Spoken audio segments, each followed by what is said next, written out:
Yo, it's Saf, Brian Saf, that is your host.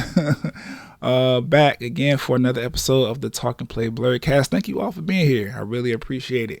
If you read the title, I'm pretty sure you can figure out what's going on. I put some things in the description area so you can kind of get a feel of what's going on. But I'm on the mic. I'm talking about it. So basically, I'm trying to figure out a way to streamline the podcast, right? Like, I'm on here, I talk about whatever I want to talk about, whatever piques my interest as far as, blackness or, blurredom and geek culture and all that shit, gaming, everything like that.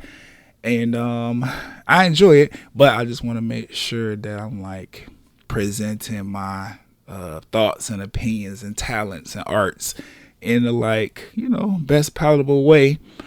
So what I did was, for TV, I kind of just created like a segment, I guess this would be.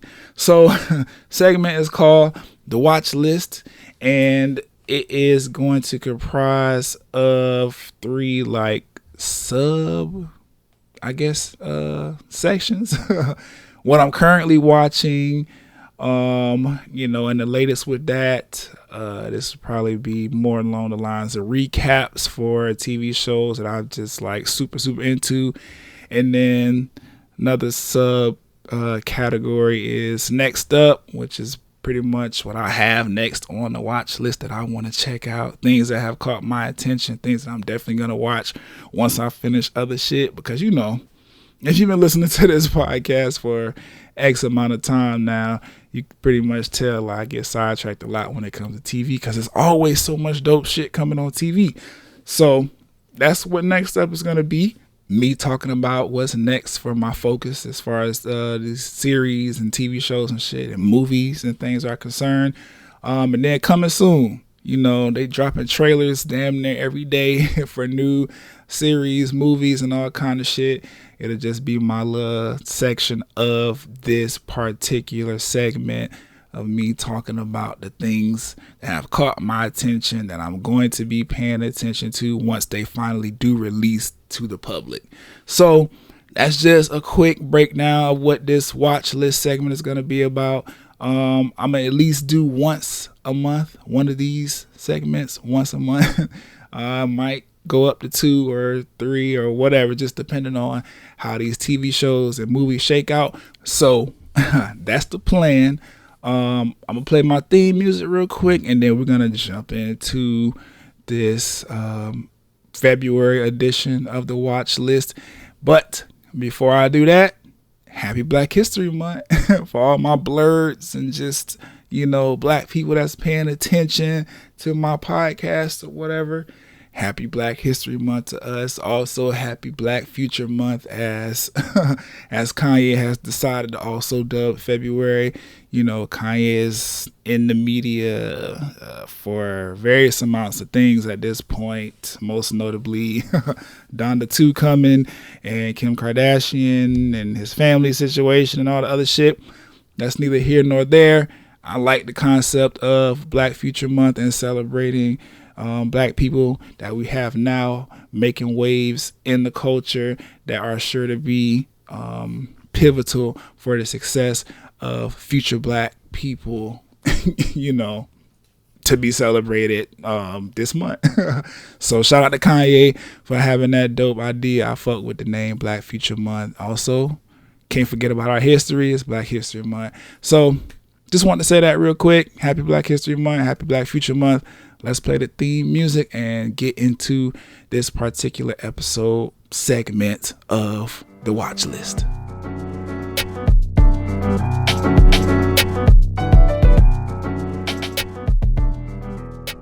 So being that it is Black History / Black Future Month, I think it would be fair to start off this month's watch list segment episode with a show that stars a black woman If you have not been paying attention or you just don't know, yes, Zendaya is black. She is mixed in some way that obviously makes her look the way that she looks, but there's black in there. She's very accepting of that. She reps that. And so we're starting off with fucking Euphoria, like season 2, episode 5. That's the current one that is out at time of recording. Y'all know these episodes, they drop every Sunday. This is episode 5 in season 2. And that shit had me shook. Boy, I was on pins and needles the entire episode. My anxiety was through the roof. I was watching this shit like, oh shit. Rue is, she officially junkie crackhead status. Like, she is out here. Boy, this shit was crazy. Before, you know what? Let me pause right there. Before I continue with the watch list, spoilers. I mean, I shouldn't really have to say that because I already told you I'm talking about TV and shit like that. It's kind of self-explanatory. I know for certain that I put it in the description box. If I have not, my bad. But spoilers. Everything that I'm talking about and what I'm currently watching, the latest and what I'm currently watching is this little title of the watch list.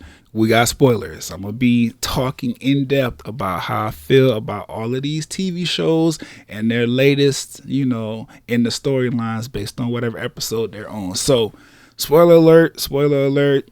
If you haven't seen Euphoria, stop now because we going in. Okay, so Rue, Jules, and Elliot, this little love triangle situation that kind of came to a head a little bit in episode 4 when Jules and Elliot realized that they also have a thing for each other, even though they are also very much into Rue. So it's dope, but it was like interesting to see how everything shake out of episode 5 because the withdrawal that Rue is going through like had her fucking flipping the fuck out. I was amazed at all the superhuman shit that she was doing in this fucking episode while going through withdrawals and being completely terrified about the fact that she has not come up with the $5,000 that she owed this lady for all the drugs that have been used up by Rue and then flushed down the toilet by Jules and her mom and sister and shit like that. It was very interesting how focused Rue was in trying to make sure that she protects herself and subsequently her family and friends by trying to make sure she come up with this lady cash before her mom ship her off to the rehab facility or whatever is going to end up happening with Rue. Now I just mentioned Jules and Elliot because y'all saw the episode. Rue was in full flip out mode going through one of her episodes with her mom and sister and shit. Jules and Elliot was right there in the living room listening to it all. Rue had no idea. I'm really glad that Elliot and Jules wanted to help, especially Elliot. He's the newcomer to the situation. Like, he ain't been around but he was in the very first episode of season 2, so yeah, he been around pretty much the 5 episodes of season 2 that we have so far, but he new to the whole situation. So, even though I kind of agree with him, it wasn't his place to like speak out and tell Jules what was going on and get Jules all, revved up to go tell Rue's mom or whatever about, Rue relapsing in such a major way. But I like the intent. Because clearly they care about each other. They sat there, Elliot and Jules, and had a whole conversation about how they both like have a crush on Rue, or Jules is in love with her, and Elliot definitely feeling her or whatever. But they are confused as to how Rue feels because Rue been so motherfucking high. She hasn't been able to tap into her, human urges of being sexual, and I guess this day and age with high schoolers now, that's a big part of knowing if somebody's into you. Just like it was a big part when I was in high school, when you was in high school, like that's kind of just how you know somebody getting physical with you, or they expressing things like sexual desire and lust for you. But like I said, Ruben so high on these drugs that she has not been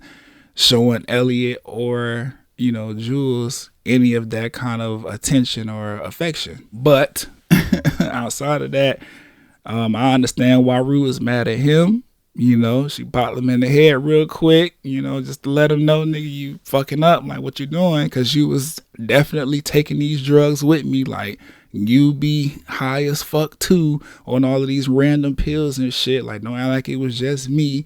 You told half the story. Like, tell him how you was doing the shit with me. Well, he did kind of tell Jules that. But this is Rue in the moment. She don't know all that yet. And Jules needed to get her ass cussed out too because she was, you know, or she's been running around acting like life is just, you know, treating her bad and happening to her.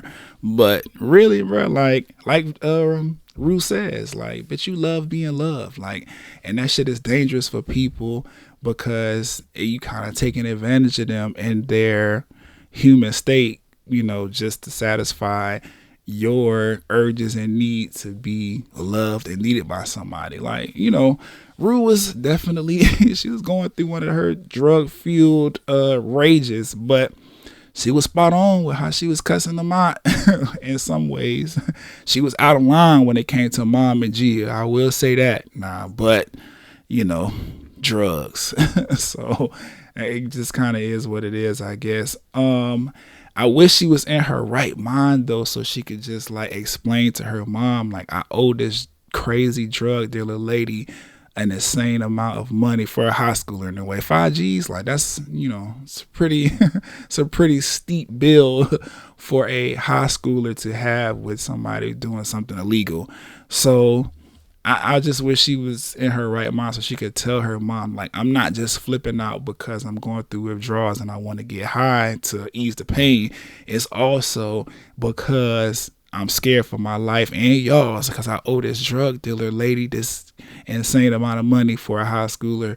And then on top of that, she is really, really fucked up behind her dad's death, man. It's crazy what losing a parent at a young age will do to you. Like, Rue need more than rehab and her mom telling her that she's going to always be there for her no matter what and shit like that. Like, she needs some kind of intensive therapy to like deal with the depression that has come along with, you know, her trying to navigate her father passing away. Like, it's not just relying on mentors and 12-step programs and fucking, you know, drug rehab meetings and shit like that. Like, she needs some genuine therapy, somebody to really sit down and talk with her and level with her about what's going on. But then she got to be able to open up too, because the black dude who was trying to counsel her and be her, I guess, like, quote unquote big brother or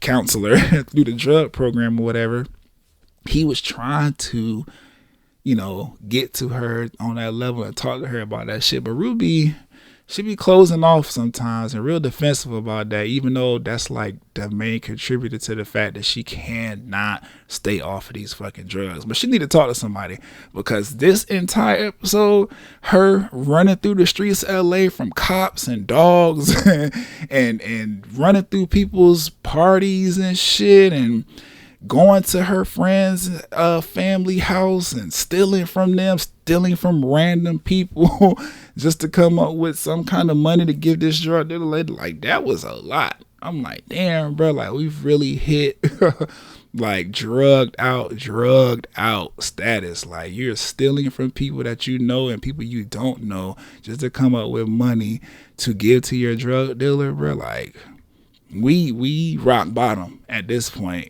I don't know how much lower it could get, but we're going to see in episode 6. Cassie, Nate, and Maddie, the drama continues. I was not expecting Rue to pull up to Cassie and Lexi's house where the entire gang was there rehearsing for Lexi's Oklahoma play and drop the bomb that Cassie and Nate have been fucking around right in front of Maddie. Maddie did such an amazing job keeping her cool.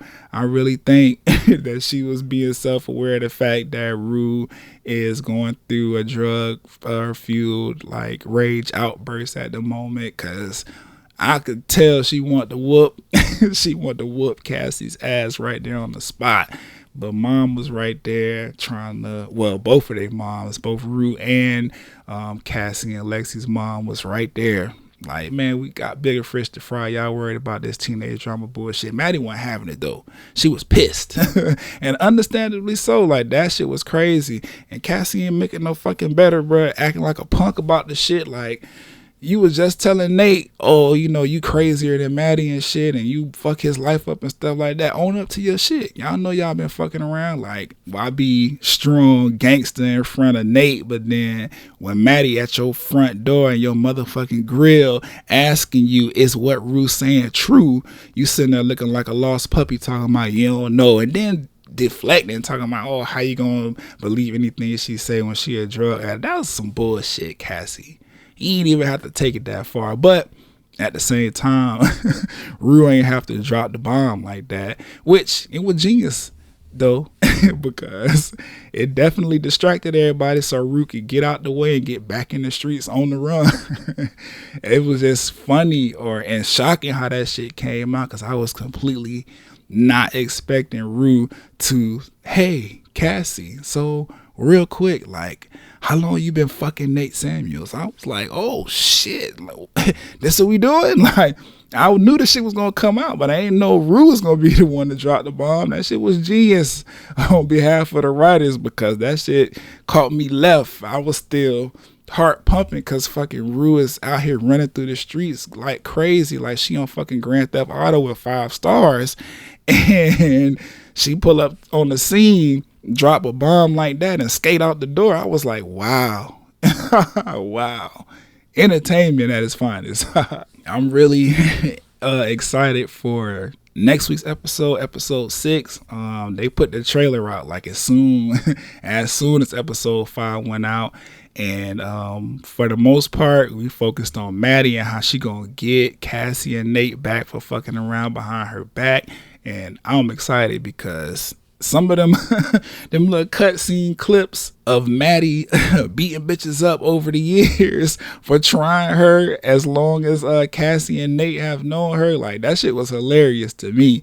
So now that Cassie and Nate about to be on the receiving end, I'm ready to see what Maddie about to pull on them. And if y'all remember, she still has the sex tape of Nate's dad, Cal, and Jules, you know, having sex or whatever, because Cal's old crazy demented ass, like he was sick enough to film himself having sex with an underage human being, and it just so happens to be a girl that goes to high school with all of these people. Like it's about to be some real drama, because I feel like Maddie is petty enough to drop the fucking sex tape and expose that whole family, especially after what Cal did in episode 4, pretty much walked out on the family and told them he gonna fuck whoever he wanna fuck whenever he wanna fuck them. He tired of living this fake ass life just because he want to be a good man and a good father to his wife and kids. Like, he's like, fuck that. I never intended on my life looking like this. I want to live in my truth, so I'm finna be out here. Fuck y'all for making me feel like I needed to repress myself and all this other shit and do all this crazy shit in secrecy. Like, Cal ready to be out and live his truth. He tired of playing the good old family man, or not so good old family man, because he's been a dick the entire series, like, like just throwing his white privilege around and his money and titles and shit. But outside of that, I'm ready to see how the fuck Maddie spaz out on Cassie and Nate. And I'm glad, because they showed it in the trailer. Like, they was definitely wondering what the fuck, Maddie was feeling towards Cassie. But they was also like, what you gonna do to Nate? And she said, bitch, I got plans for this motherfucker. Like, he ain't finna get off the hook just because normally whenever shit like this happen, the girls end up fighting and the nigga could just sit back and just watch shit happen. Cassie or Maddie was like, nah, Cassie gonna get hers and I'm gonna get Nate. So I'm ready. Then this next episode about to be fire.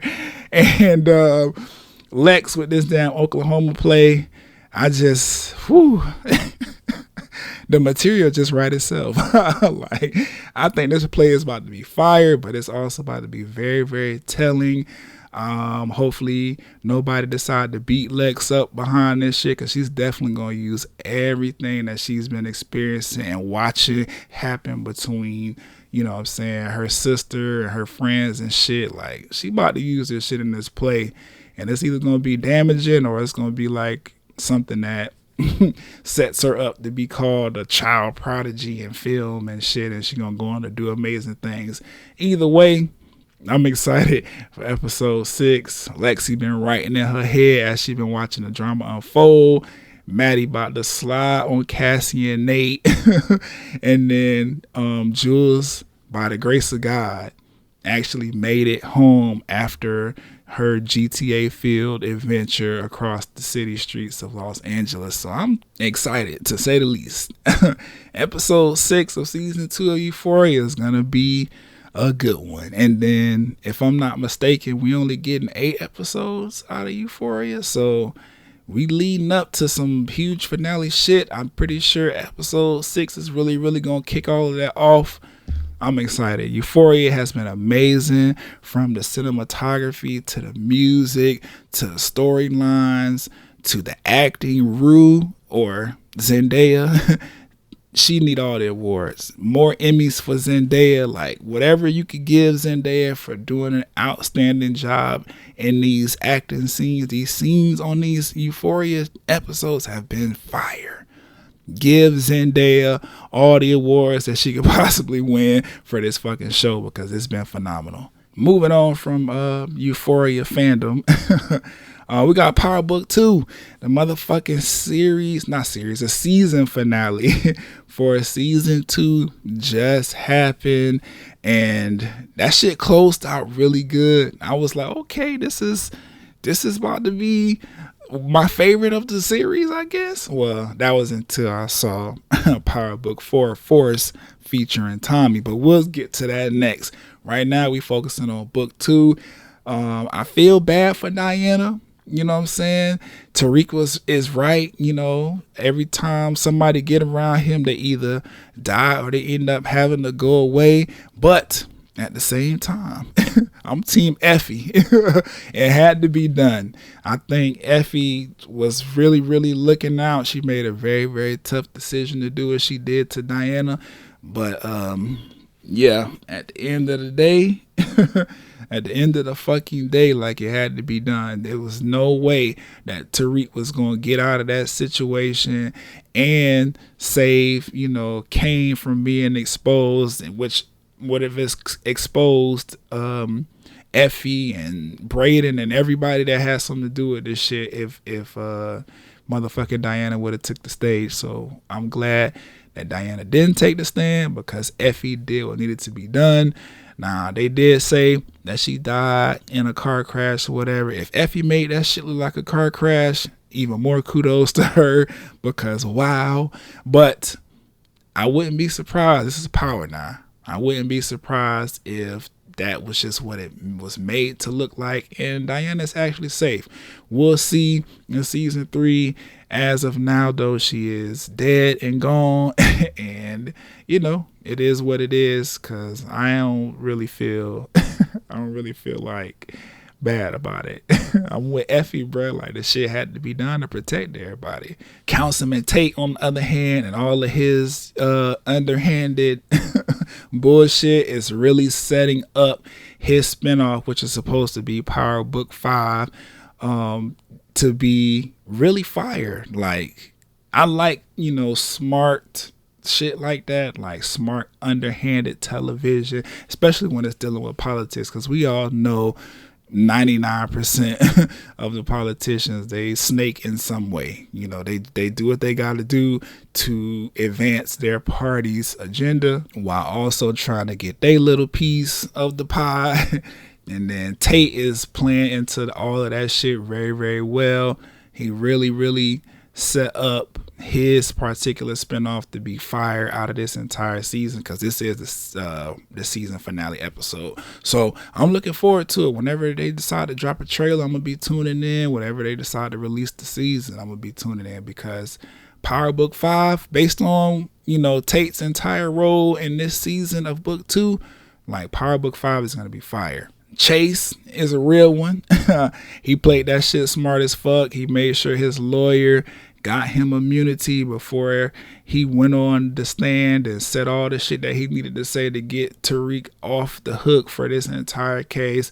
That shit was smart. I was really nervous about that, because they was spilling too much of the beans in front of the, you know, the what, DA lady? I don't know what she is, that lawyer lady, that other lawyer lady who was trying to get Tariq locked up, and the family lawyer, which we got to stop talking over black women because that lady was trying her hardest to make sure that Chase and his dumbass brother did not incriminate themselves in that shit, and they just kept rambling on and on. She literally had to be like, stop talking, goddamn.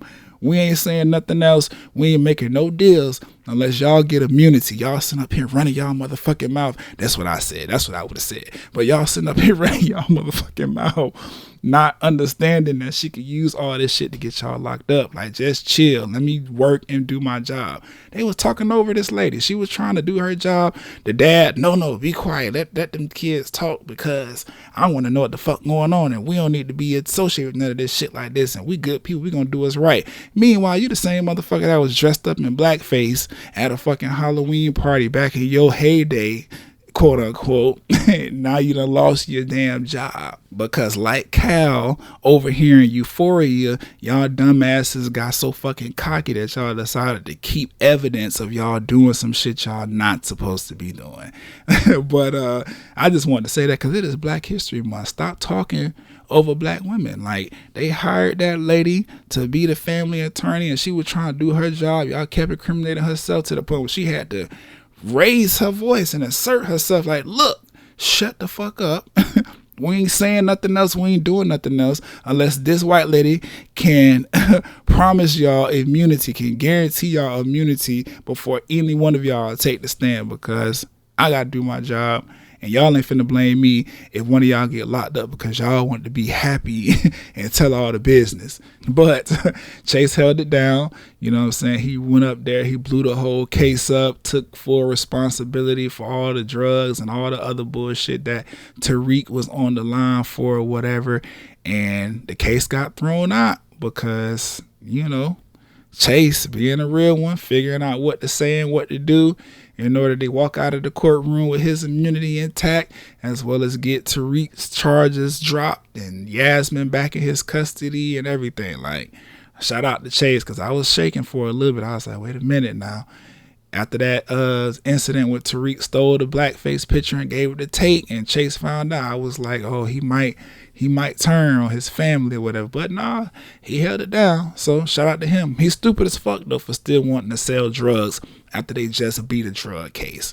Like, one, who gonna supply y'all knowing who the fuck y'all are at this point?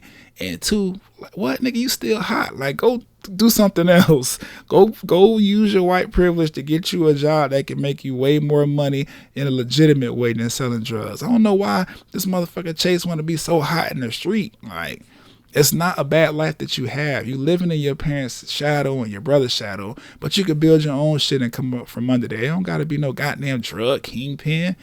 White people, man, or white kids, I should say. I don't know. Something wrong with Chase. He need to figure that out. I'm glad they killed Dante. That nigga super snitch. And then on top of that, he was playing everybody just to get his way. That was crazy.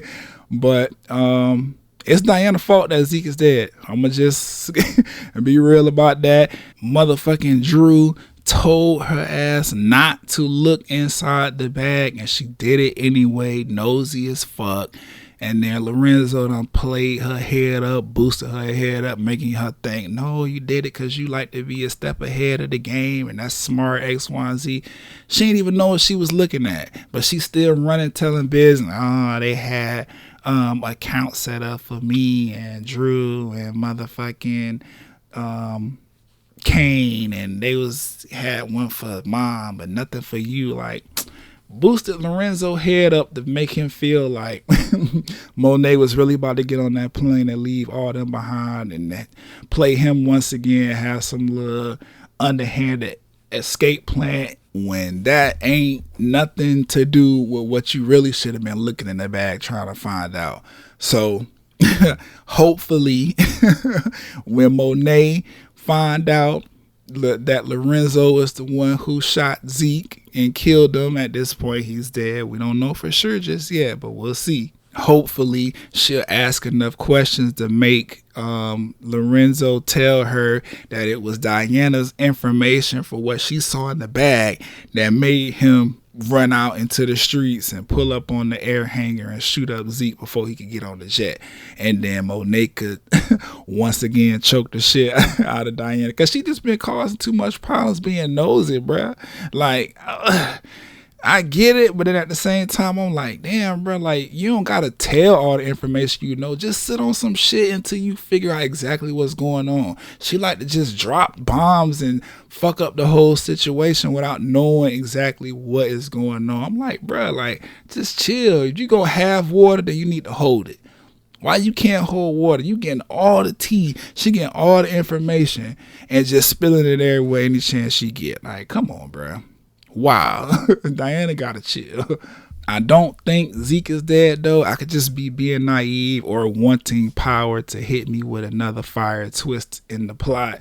But this is just my speculation. I was thinking, Zeke went back to that detective who was, showing him pictures of Monet being in the neighborhood of Professor Carrie Milgram, at the time of her death or around the time of her death or whatever, and trying to imply that maybe she has something to do with Carrie's quote unquote suicide, and maybe it was actually a murder. But I think Zeke might have went back to the dude and was cool with cooperating, and they put a vest on him, maybe a wire and shit, and they probably tried to send him on the plane to get some information on Monet and them before they took off and everything, so they can try to arrest him. But I don't know. We'll see what happens in season 3. That's just me, like I said, wanting some kind of cool plot twist. But I feel like it could be possible that Zeke ain't dead. It could be possible that he had on bulletproof vests and everything, so while he did take a few bullets or whatever, nothing vital was hit. We're gonna see him in season 3, and shit'll get crazy from there. Or they killed him and we finna move on with the story, and Monet about to go off the rails knowing that her firstborn child has been killed by her fucking husband. We'll see though. It's getting good. This series or season finale for season 2 was pretty fire. It was dope finding out that Dante was such a big federal informant, that he was a part of the reason that the feds was on Ghost ass so hard in book 1. Like, that was dope, because I really like how they make sure to keep tying book 2 Ghost back to book 1, because it is pretty much picking up exactly from where book 1 ended. Sax is going to get killed, I believe, because he want to snitch on McClane and Tariq to the white lady who he in love with, that he just screwed her out of winning that case and getting Tariq locked up. And Yasmin should have always been with Tasha. I don't know what the fuck was going through witness protection's mind and the law's mind or whatever when they decided Tasha need to go into WITSEC by herself, and her fucking daughter, her underage daughter, like Yasmin, what, 11, 12, 10, something around that age. Like, what? go into custody of the grandma. Like, nah, just put her in Witset with Tasha from the beginning. Why did it take Tariq losing her to the system and almost being adopted by a family and beating that case, getting her back, and pulling strings to get Tamika to put Yasmin in witness protection with Tasha after all of this shit happened? Like, why was it not just that from the beginning when Tasha had to go in? But still, dope show. That actually made me very, very happy. I was like, yes, I'm glad Tasha and fucking Yasmin are reunited. I'm glad Tariq slid a little note in there so he could say what he needed to say to Tasha or whatever without breaking any rules about them interacting and shit. Like, well played. This entire season was fire. It was smart. I like all the twists and turns of the story. Method Man was acting his ass off in this particular season. Like, he did really, really good. Davis McClain is one of my favorite characters because that man buy his money. And, he be doing some foul underhanded shit, but yeah, I guess he just can't find solid people that are just winning and doing it from the best possible angle. I don't know. But, dope series, and Detective Rodriguez showing up at the very, very end as the detective who was actually in charge of Dante and the one that he called when he realized his identity might have been compromised. That was dope too, because that means we're gonna get to see more of her in season 3. If you don't remember her, she was from book 1. Well, she was trying to figure out what was going on between Angela and Ghost and all the laws they was breaking and shit. Dope. I like how they tying these characters back around and bringing people back that have ties from the original Power series. Can't wait to see how Power book 2 season 3 plays out. In the same vein, though, the Power universe was what they call it. We got Power Book 4, Force. That premiered the same day, that Power Book 2 season finale happened. We got the very first episode of Book 4, which is going to be centered around Tommy and him making a name for himself in the drug business in Chicago. The first episode was good to me. I was happy to see Tommy again, still on his bullshit, still on his I don't give a fuck, I kill everybody in here attitude. Like, I like Tommy. Tommy's solid.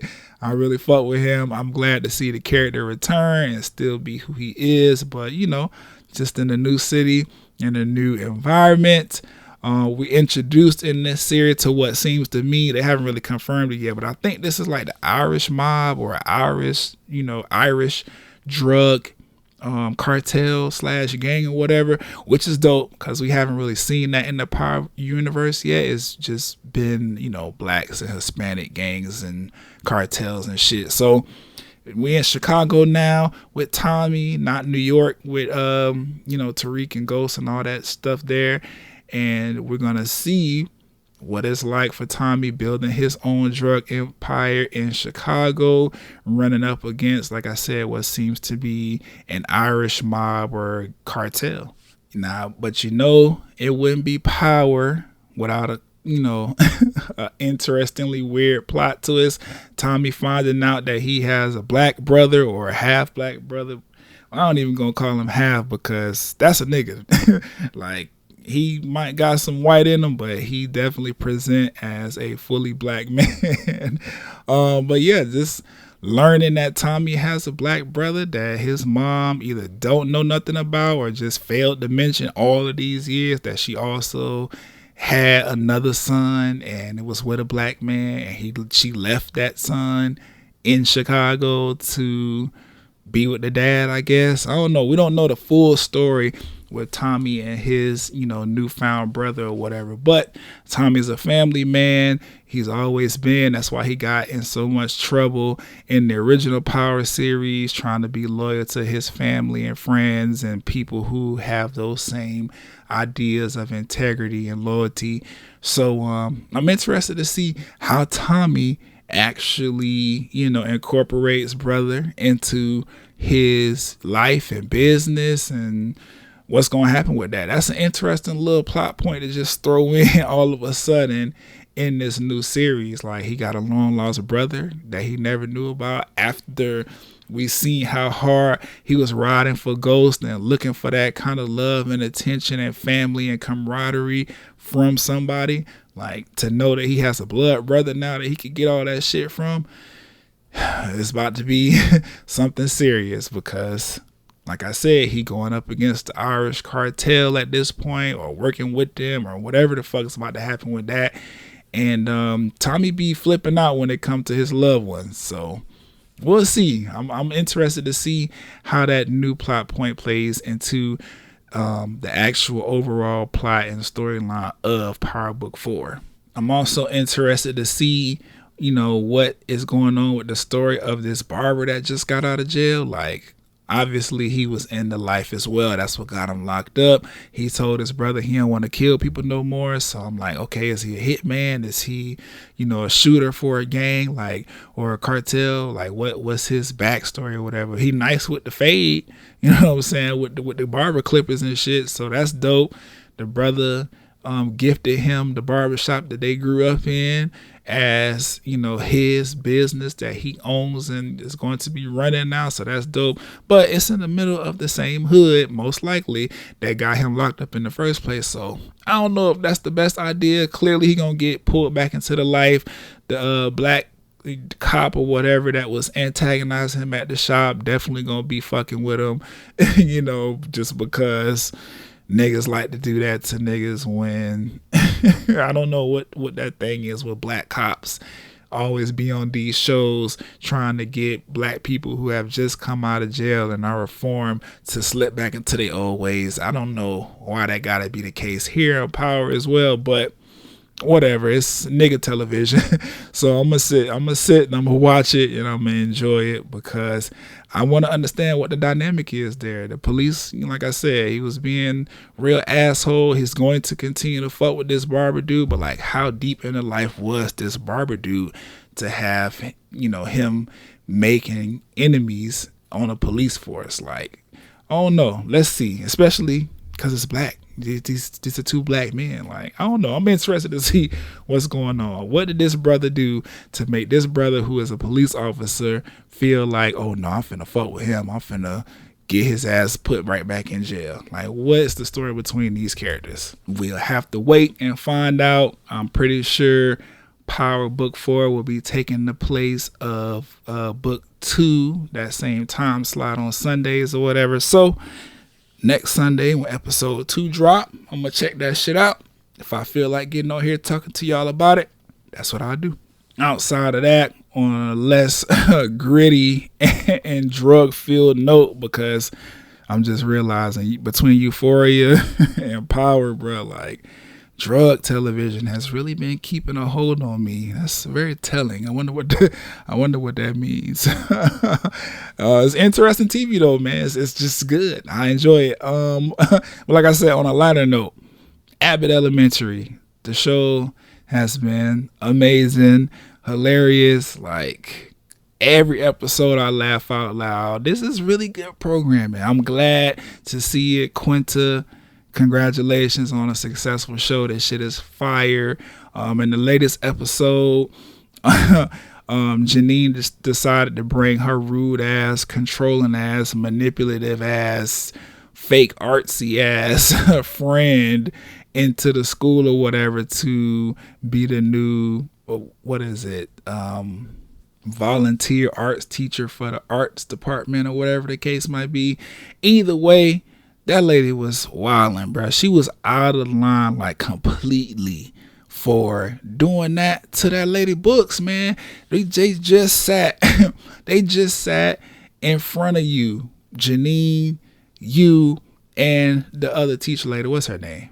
Melissa, the Italian mob-esque teacher or whatever. They just sat and had this conversation in front of you and was celebrating and being all, teacher googly about the fact that this lady went into her pocket and bought these kids brand new books so that they could do this, second grade arts program collaborative project that they do every year, and yo motherfucking ass gonna cut up all of the books and turn them into this art installation. Now, granted, the art installation was fire, and I would have enjoyed that shit as a kid. I definitely like the idea of using the books to recreate the art that you was trying to portray. But goddamn, the lady just bought these brand new books. Like, them books was fire. They was hardcover and shit. They had the little sleeve on it and everything. That got all the cool pictures. And like, she's dipped into her own pocket to buy her kids, not just her kids, all the second grade kids, brand new books to do this project, and your ass gonna cut them up. That was bullshit. I wasn't fucking with that. I was mad too. I was like, oh yeah. When she started taking them earrings off, I'm like, yes, give her the business. Go ahead and slide on this one, Melissa, because you deserve it. You spent your money to make sure your kids had the best because you really enjoy this project every year for the second graders, and it's something that you are the leader on. And for this motherfucker to come in off the streets and do that to your shit, yeah, she need an ass whoop. I'm glad she was with the shits and ready to get to it, because I would have been pissed too. But outside of that, Jacob and Barbara, they was the comedic relief for me this entire episode. Usually it's Ava and how she interacts with Janine and other teachers, but it was definitely Jacob and Barbara this fucking time around, because Jacob really wants friends. Like, he's really looking for some kind of friendship between him and the other teachers, and they're not with the bullshit. Like, they want him to just be his goofy white self and teach his kids, and they gonna support. Like, they don't want to be like friends, but they found a way to bond over this whole gardening thing, which I felt was actually pretty dope. And why they were the comedic relief is because Jacob kept trying to slide other interests in his life into Barbara's into Barbara's awareness so that they could bond or whatever, and she shut that shit down quickly every time. We're not talking about Avatar, nigga. We're not talking about the history of sun hats and all this other bullshit. Let's just focus on growing these vegetables and flowers in the school garden for the kids. Like, we found something that we both like. We don't need to take it any further. That shit was funny to me. Also, Greg turning out to be the secret gardener that was making sure everything grew. Like, I felt that because, like he was saying, his father or his grandfather started a business dealing with, lawn and gardening. His father ended up inheriting it, and because his father inherited the business, he turned himself, Gregory, his son, into a fucking employee. Made him go out there with him every summer and cut yards and manicure lawns and shit. So now he hate it, but he learned so much that he's actually good at it. So it's like, I hate gardening, but I'm good at the shit because my dad forced me to be good at it. So whenever I see people fucking up at it, he don't got no choice but to help, because that's how his father raised him to be. I feel him on that, because I'm kind of the same way when it come to football. Like, I was forced into playing football as a child, and I didn't care for the sport before I started playing it, and playing it all those years made me hate it. But because I understand the sport the way I understand it now from playing it for so long, whenever I see people tossing around a football, I'd be like, yeah, let me go ahead and catch with you. Let me run some routes with you. You know what I'm saying? Y'all want to fake do the whole offensive line, defensive line thing. I could set up with you. Like, I don't know. I don't fuck with football, but whenever I see football being played, I'm like, I want to go out there. And it's crazy how that works out, because I know that's just a byproduct of my childhood and being forced to do something that I was actually not terrible at. Like, I was doing okay in football, and we went to championships and all kind of shit. So I felt Gregory on that. Seeing people fail at something that you actually have, a little bit more knowledge than the average person makes you want to step up a little bit. And that was kind of dope, though, because he ended up saving their garden. Like he said, they was about to kill everything until I came in with the right soil and the right gardening tools and the right amount of water and the right amount of sunlight and fixed it for him. That was dope. The lunch man, this nigga was also funny to me, but he didn't have to be a dick, bruh. Like, I understand why he was acting the way he was acting. He just didn't have to be rude like that. That man, Jacob, he sat and prepared all them fucking zucchinis for the kids because you told them we don't have time to sit and chop up zucchinis and make it look, pretty and stuff to give to the kids. We got time to give the kids the food that the county or the city or whatever government agency runs the school board up there say we got time to give them, and that's all we finna do. Jacob sat and he was like, let me help the lunch people out real quick and make this a healthier meal for the kids. And it made sense. He was like, I cannot serve kids food that you prepare at your house. That's against regulations. But he didn't have to throw all that shit in the trash. He could have just told them take it back or something, or give it to him in your class or whatever the case. That was funny to me because I get it. But on the flip side, like, he didn't have to be a dick because he know them teachers care about them damn kids. He could have just told them the alternative. I can't serve it as the lunch man in my lunchroom, but if you decide that you want to pass this shit out to your kids in y'all classrooms, I can't say nothing about it. That's what I would have did anyway. But I guess he feel like I'm gonna show these motherfuckers about trying to do my job, because he definitely had Barbara eating them them nasty ass microwave chicken nuggets.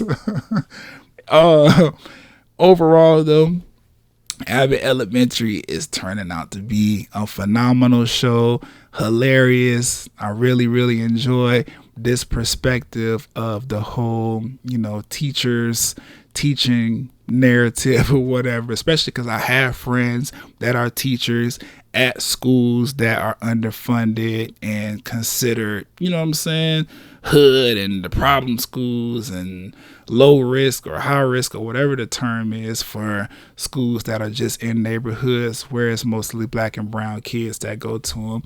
So dope take on it. It's hilarious, and I'm ready for next week's episode. But that is going to wrap the latest, or what I'm currently watching as far as the watch list is concerned. Next, we're going to move into what's next up on the watch list, or what I'm planning on checking out next. Starting with Peacemaker. That's a DC Comics television series over on HBO Max. I'm starting to realize, especially after Titans, that all of the DC series, the DC comic series that end up on HBO Max, they tend to be like the best that DC has to offer. Like, the movies are one thing, the CW TV shows that they try to do, like, they iffy, but like everything that DC Comics does that specifically goes to HBO Max, fire. I'm expecting Peacemaker to be that as well. I've heard nothing but great things about it. I could be watching it now, but as you just heard, we 50 something minutes into the watch list, and all I did was talk about shit I'm currently watching. So I got a lot on my plate. But next up, like I said, Peacemaker, I'm gonna get into that. Somebody told me, I think that was Kuya, he told me that I don't have to watch the Suicide Squad that Peacemaker is also in, but I like to know what the fuck is like going on, like in depth. So I'm gonna probably check out the Suicide Squad movie that Peacemaker is in before I watch the series, just so I understand everything.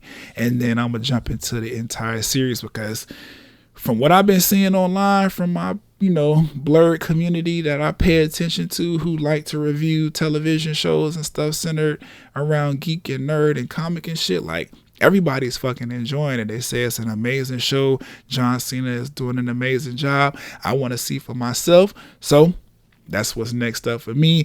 And then also Ozark. I started Ozark last year when season 2 was coming out. I did not get a chance to finish season 2, but Ozark has turned out to be a pretty good show. It is on its, I guess, third and final season now. Like, this is going to wrap up the entire series. They break it into this like 2-part thing or whatever. So really it's 4 seasons, but they calling it season 3, part 1 and part 2 to like close out the show. But I don't know if I'll get back into it before all the hype dies down and before everybody's like over it and moved on. But I do want to finish the series because I like the conversations that have been happening around part 1 of season 3, just a little bit that I've been hearing on various podcasts and social media influencers here and there. So I think I'm going to pick the show back up and really dive into it and catch back up maybe after one of these other shows that I just talked about comes to a close. I know Euphoria, like I said, I think it's 8 episode seasons, maybe 10, but we're getting ready to wrap Euphoria, and Abbott is also getting ready to wrap its first season. I think we got a few more episodes left than that, so I'll have time for Peacemaker and Ozark in the next coming weeks. So by the time I do this watch list again for, I guess, March, or if I decide to do a part 2 for February or a 2.0 for February, I should be talking about both Ozark and Peacemaker, but don't hold me to that. We will see. The last segment for the watch list for this month is Coming Soon. That is the title of the segment that I have chosen. All of this shit is tentative, though. I could change up these titles to make them more flashier, to make them fit more into the whole aesthetic and theme that I'm trying to do. But for now, Coming Soon. And this particular segment of the watch list is just highlighting TV series and movies that are coming soon. They have not even released to the public yet, but the trailers have hit the internet in some capacity. And I'm definitely, paying attention and probably going to be watching these series when they drop. Starting with Bel-Air. I know I talked about Bel-Air on my new in 2022 episode when I was talking about all the shit that I was excited for 2022. Bel-Air is still on the list. Their IG account, if you're not following the Bel-Air IG account, I think you should at least check it out. You might not necessarily need to follow, but I would say at least check it out because they have been dropping these little teaser Instagram trailers or whatever for each specific character of the show. I think I've seen at this point Hillary's little teaser trailer, as well as Ashley's, Aunt Viv, and Philip Banks or Uncle Phil's teaser, like Instagram trailer, whatever. And I'm like tuned in, bro. Like these trailers, these little teaser clips that they are posting to their Instagram, like they are making me really, really excited for these shows. Like these characters have been reimagined in such a dope and fresh and current way that I'm like, this could potentially be a brand new show with just the same characters and structure of the original Fresh Prince of Bel-Air. Like, it's dope. I'm just excited to see it. Hillary is still like the, pretty girl. Like, I don't know what Sadiddy, I guess. I don't know. She's the bougie, pretty black girl or whatever. But instead of being ditzy like Hillary was in the original series, like, this Hillary has talent. She's an amazing chef. She has a goal in mind for her future and shit. Like, she's very career driven and focused. They didn't just write her to be this like dumb blonde black girl character. Like, it's dope. Ashley looking like she about to be some kind of new age political activist. The kids nowadays, they take BLM and equal rights amongst all humans seriously, and it look like Ashley's falling into that same vein. Uncle Phil's character seems to be a lot more in touch with his black side. Not saying the original Uncle Phil was not. I'm just saying, like, in this trailer we see him stepping with his line brothers from his fraternity and like being named the first black X, Y, and Z, and just holding himself to this kind of regalness that is, I don't know, it just feel more black to me than the original Uncle Phil that we got. The original Uncle Phil, he was very much about his personal morals and principles or whatever.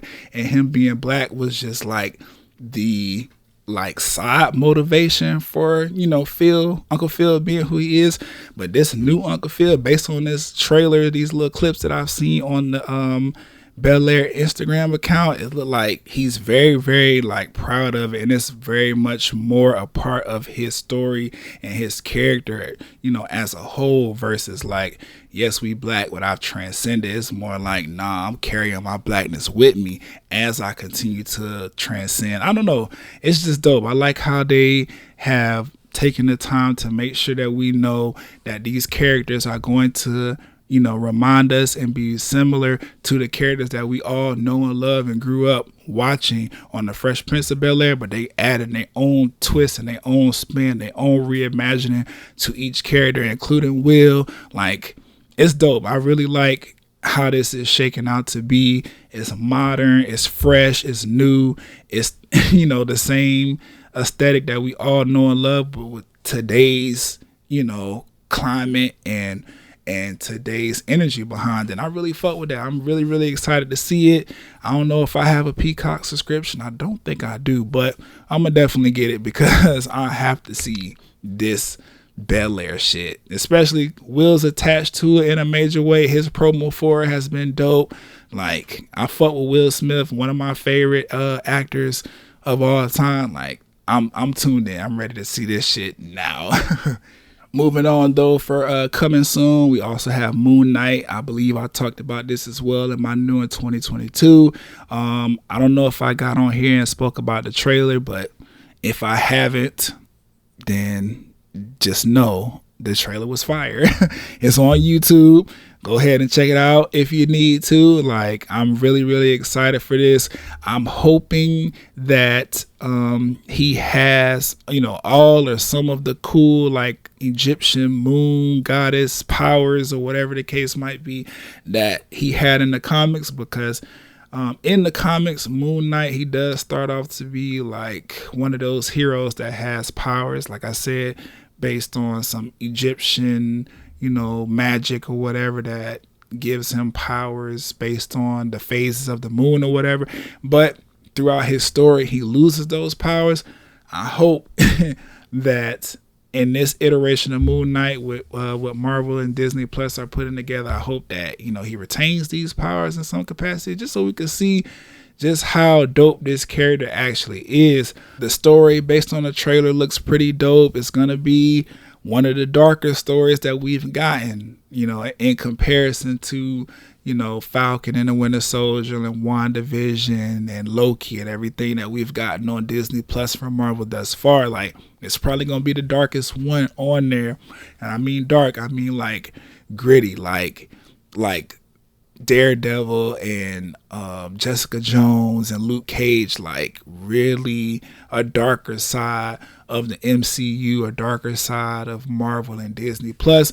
I'm excited for it. I like when we get these characters that are very, very human at their core, and, you know, Marvel doesn't shy away from the darkness of the life that they live. This character is also, I think, Marvel's first time doing a series based on a character or revolving around a character that has a clearly defined personality disorder. Like, he has split personality disorder, and like one of his personalities is not kind at all, and the other one is, you know, just an average guy, just, you know, trying to live his life or whatever. So I don't know, this shit gonna be dope. I'm really, really excited to see him run around and kick ass and, you know, deal with the fact that when he's asleep or whatever, he transforms into this evil person that's doing all of these wild things in the street, and then he wake up, he cannot remember what the fuck's going on, and living these 2 and 3 separate lives or whatever, just off of the strength of, you know, his personalities taking over his body and doing other things. Like, I don't know, this story is looking like it has a lot of promise to it. Moon Knight as a character, you know, in general, is just dope, and he's one of the lesser known Marvel characters. This is probably gonna put him on the map in a big way, especially if the series turns out to be, well received by fans and critics or whatever. So I'm excited, just as a Marvel head, just as somebody who has a little bit of information and backstory on Moon Knight. I'm ready for him to jump out and show why Batman is not fucking with him. Because that's what Moon Knight is. He's like Marvel's response or answer to Batman the Dark Knight. And he is, to me, a mix of Batman and Daredevil with a little bit of, Punisher attitude to him. I don't know. It's going to be dope. I'm ready to see it. Also coming soon, that is going to be covered on the watch list when it drops. The Halo series. I know I haven't talked about this yet because I just did a reaction to the trailer with Webster Style over on the NRW YouTube. Y'all can check that out. Watch the trailer with us. Get in the comments. Tell us what y'all think. But for me personally, I'm excited. Halo has always been one of those video games that I've always wanted to play, but never really got a chance to get into because I've never owned an Xbox. And that was not necessarily on purpose or intentional. I just never got around to being that interested in Xbox games to actually be like, I need to get an Xbox so I can play this. But Halo, definitely one of those games where I was like, I wish they would port it to PlayStation so I could play it. The story looks good, the gameplay looks good or whatever.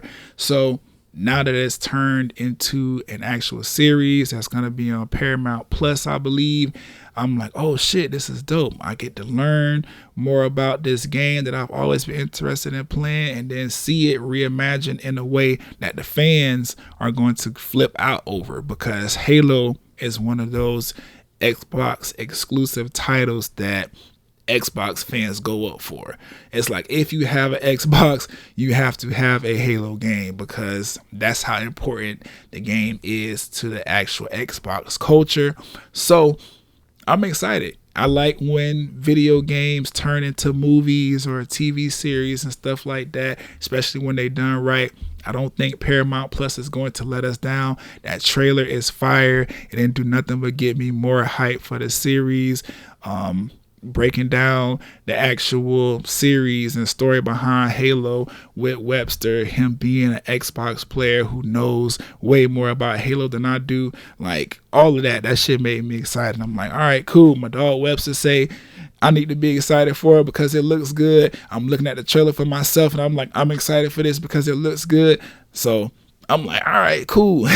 Whenever this shit is ready to drop, I'm on it. And I know I have a Paramount Plus subscription, because I was planning on watching the reboot for the game, and I haven't gotten around to it yet. I think I need to add that to up next, because I'm going to check that out. I like the game. I've been fucking with the game since it was on the WB or the CW or whatever the fuck y'all want to call it. Mara Brockett Kill, incredible writer. Don't know if she is on this reboot, but it looks good. Either way, we're not talking about that. We're talking about Halo, which is going to be on Paramount Plus, and I'm going to definitely be checking it out. Last but definitely not least, on the coming soon for the watch list, Proud Family Louder and Prouder. I'm excited for this to come. The Proud Family was one of my favorite cartoons growing up. It was so dope seeing myself and all of these characters, because that cast of cartoon characters was definitely black as fuck. It was nothing but black and POC outside of Zoe. She was the one white girl. But you know what I'm saying? The show was centered around a black family and her experience, or their experiences with the POC in the neighborhood, and just, living in whatever town that was that the Proud Family is based in. I'm really excited to see it return. I've seen every single episode of the original Proud Family. I think we only got 3 seasons, which was a bummer to me, because I was looking for new episodes once season 3 ended, and they just canceled it without letting us really know what the fuck was going on. But I'm really excited. for it to come back. They're continuing the story. Penny is growing up now. I think she's in high school at this point. We seeing her start to like openly date in front of, you know, Oscar and Trudy, and the twins have gotten a little bit older. And I don't know, I'm just really excited to see this series come back in a new way, especially, you know, with how Black people have kind of criticized the original Proud Family for all of the stereotypes and the bullshit within the Black community that they chose to display and kind of perpetuate on the original series. I'm interested to see how they bring that shit back around or address it now that we live in a much more inclusive and much more PC world. Like, it's going to be interesting to watch, but I still think, based on the trailer, you know, the trailers that I've seen for it anyway, I still think it's going to be a great series. I still think it's going to be funny. I still think it's going to be something that Black people, children especially, need to see, because ever since the Proud Family went off air, to my knowledge, we had nothing like it for kids. We haven't had a cartoon, you know what I'm saying, that's lighthearted but definitely impactful, definitely has messages and stories to tell for, you know, our youngsters and teenagers and shit. We haven't had anything like that since the Proud Family went off air. So I'm glad that they bringing it back. They freshening it up. We have Kyla Pratt back on the scene. I believe most of the original cast has returned to reprise their roles, like Tommy Davidson and shit like that, to voice Oscar and things. Like, it is a reboot, but it is also very much a continuation of the original series in more ways than just, oh, it's bearing the same name. Like, we got the same actors and actresses coming back and the same characters in the story. Like, I'm just excited to see this shit, right? Like, this is what I've been waiting on for a long time, since the original series went off the air, like, for them to continue the fucking show, and they finally decided to do it. So I'm excited. I'm gonna be checking that shit out. Might have some early information on this shit for y'all. I'm saying might because I haven't decided yet whether I'm gonna get around to doing that, but just stay tuned to the Talk and Play BLERDCAST. Also, make sure you stay tuned to the NRW YouTube channel for any information on that, because I might do that. I might do it. But that is going to wrap this episode of the Talk and Play BLERDCAST. Thank y'all for sitting with me through me breaking down my watch list and everything that I'm watching currently, what's up next, what I plan on watching. Like, thank you. I appreciate you for being here. Remember, my socials are at Brian Sapp. That's BRIANSAPPH. Hit me up. You know, get in the comments. Let's talk about some things. If you're watching any of the shows that I chose to feature on this episode of the Watch List, definitely let me know. Let's talk about it. I'm very endeared to these shows, so I'm down to have all the internet conversation y'all down to have, because these shows, if I decide to mention them on the watch list, they fire to me. So definitely hit me up. Also, make sure you are tuned in to the NRW YouTube channel. That's Nerds Rule the World. So you can catch me and my homie Webster Style doing the fucking NRW checkpoint, where we go over the new releases in the gaming world and just any, you know, new news that has taken over the gaming world. So yeah, that's the NRW Nerds Rule the World YouTube channel. And like I said, I gave my socials already. Hit me up on Twitter and Instagram. And that is it for this particular installment of the Watch List on my Talk and Play BLERDCAST. I'll catch y'all on a later BLERDCAST.